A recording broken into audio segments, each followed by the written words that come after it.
తర్వాత ఎన్ని కేసులు పెట్టారు, ఎన్ని కేసులు నేను క్లియర్ గా ఫస్ట్ రాగానే చెప్పాను 6,800 కేసులు పెట్టాం.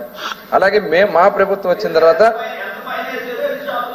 చెప్పా కదా 5 షాపులు 15 షాపులు రద్దు చేస్తాం. త్రిమూర్తులు గారికి మంత్రి గారు డీటెయిల్ ఇవ్వండి.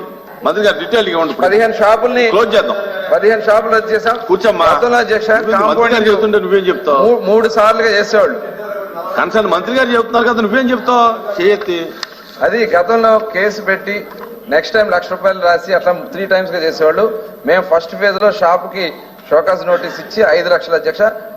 నెక్స్ట్ టైం మళ్ళీ కానీ రిపీట్ అయితే షాప్ రద్దు చేస్తున్నాం. అందులో భాగంగా మేము ఇప్పటికి 15 షాపులు రద్దు చేయడం జరిగింది అధ్యక్ష. 15 షాపులు రద్దు చేసాం. 5 షాపులు కాంపౌండింగ్ చేసాం. చాలా సీరియస్. ఇంతమంది ఏ షాప్ నుంచి వచ్చింది ఏదే లేదు అధ్యక్ష. ఇవాళ మొత్తం కూడా ట్రాక్ అండ్ ట్రేస్ సిస్టమ్ పెడుతున్నాం. ఏ షాప్ నుంచి, ఏ డిపో నుంచి స్టార్ట్, ఏ డిస్టిలరీ నుంచి వచ్చింది, ఏ డిపో నుంచి వెళ్ళింది, ఏ షాప్ నుంచి వెళ్ళింది కూడా మొత్తం కూడా ట్రాక్ చేస్తున్నాం అధ్యక్ష. తద్వారా ఆ షాప్ని ట్రాక్ చేసి వాళ్ళని, గతంలో ఆ సిస్టమ్ లేదు, ఇవాళ అవన్నీ కూడా చేస్తున్నాం అధ్యక్ష.